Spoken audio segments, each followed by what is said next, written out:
So week 4, chapter 4 and 5, Newton's laws. Some of this will be review from previous courses, and then I guess the difficulty will just go up a little bit given this course.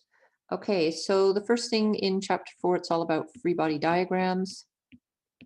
There are excellent videos about this and excellent summaries on the slides, PowerPoint slides on D2L. So they're really good about doing a catalog of forces for you. And for this course, there will just be 5 forces that you have to worry about. The weight, that is the force of gravity, always points down. Fg is mg. There will be spring forces, which obey Hooke's law. So I'll just get the equations in a second. And then there's tension, that's in a string or a cable. There is the normal force, that's due to contact between surfaces. And then we will be doing friction, which you may not have done in previous courses. So formulae are given for all these. The weight is the force of gravity, mg, always points down. Hooke's law, the spring force is negative kx. Depends how much you stretch or compress a spring. K is called the spring constant. You may have seen that in your previous course. The units for that are newtons per meter. Tension is, I like to call them all F sub T. I'm not sure if your book calls it capital T or F sub T, but F sub T will be tension. And when we get to standing waves on a string, this tension force will be particularly important. For now, it'll simply be somebody pulling something with a rope. Remember, ropes can only pull, they can't push. The normal force, I'll call it Fn.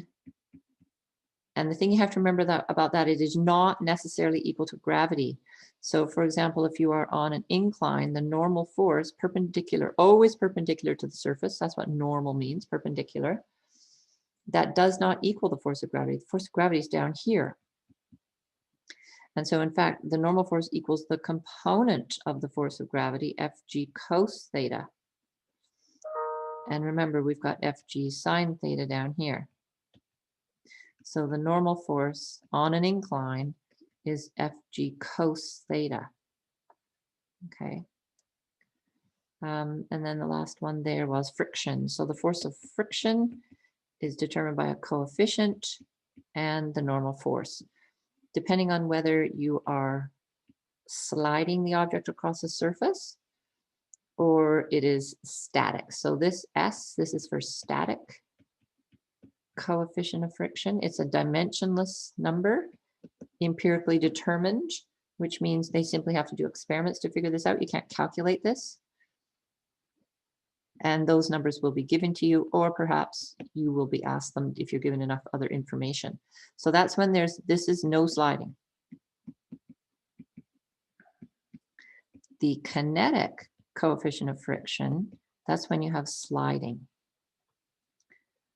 And that tends to be smaller than the static. So you know how it's harder to get a refrigerator moving across the floor than it is to keep it moving across the floor? It's because when it's stuck to the floor, the static coefficient in general is bigger than the kinetic. Once you've unlocked the two surfaces, it slides easier. Okay, so this is all well outlined on the PowerPoint slides. You've seen some of them before.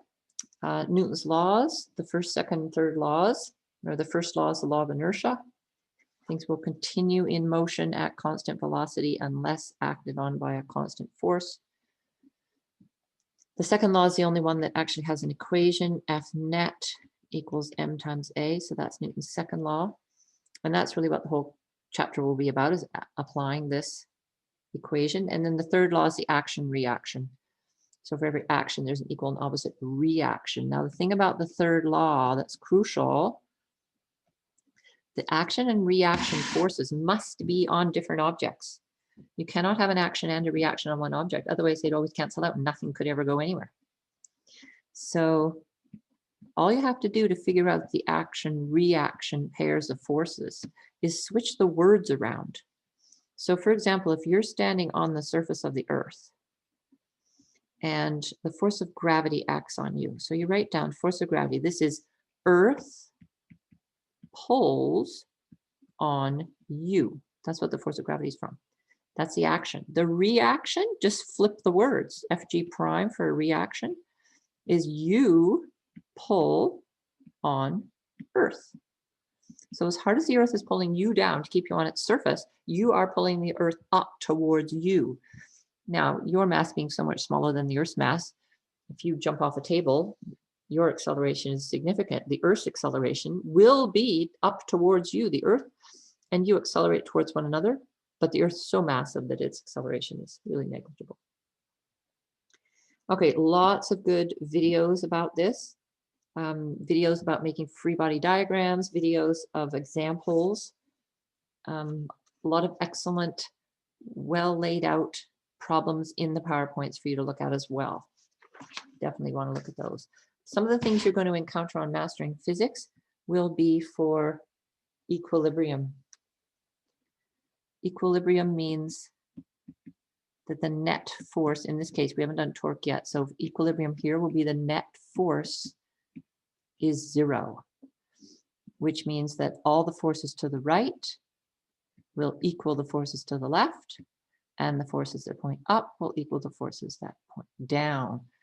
Now, in order to do that, to break it into up, down, left, right, you must know about the components.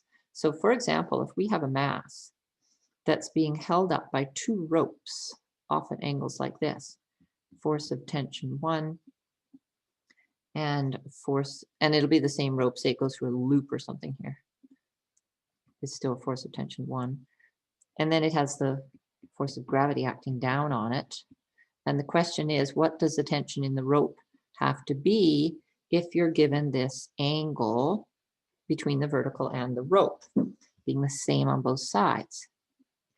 Well, this FT1 off at an angle, that's neither up, down, left, or right. You must break that into components. And so it has an X component, FT1, oopsie, FT1X, and FT1Y. That's an awful lot of subscripts there. It's a bit messy. And similarly, this has an X component, and let's call it X, and it has a Y component. Now, left and right, T1X and T1X cancel, so that's fine.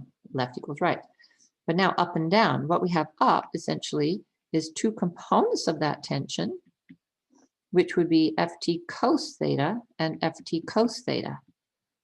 Because once again, it's the triangle is the cos because the angle is between the y-axis and the vector, equals Fg. And so equilibrium means that twice the tension times the cosine of the angle will equal mg. So you've got an example like that on your Mastering Physics you can work through.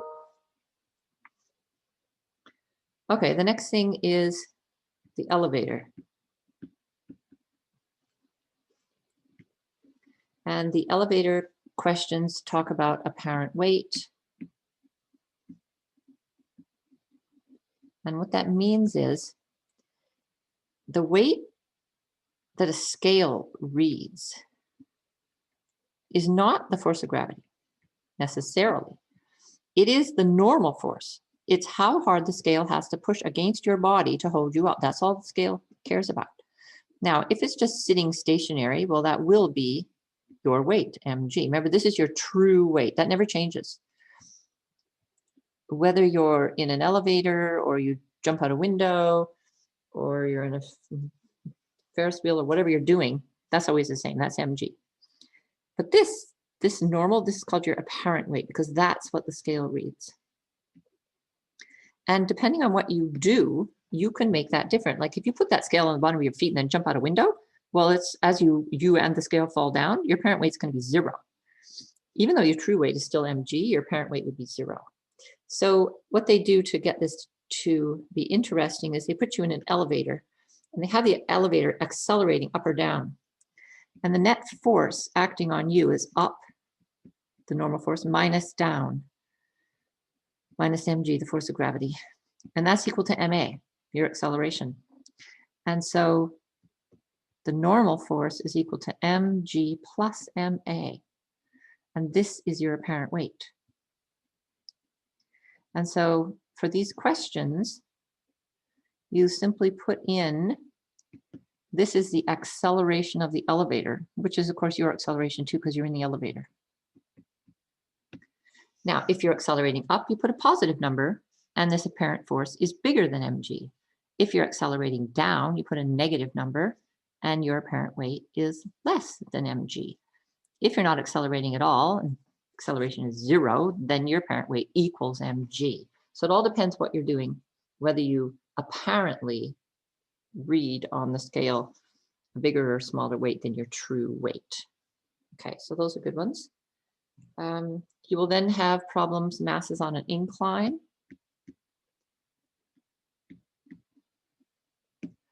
And so we've already looked at the acceleration on an incline due to gravity. We're going to turn that into forces now. So the force of gravity sine theta, the slippery slidey component, is down the incline. And the force that is opposite the normal force is Fg cos theta. You really don't even need Fg anymore at all, because now you've got everything either along the incline or perpendicular, which is all you need.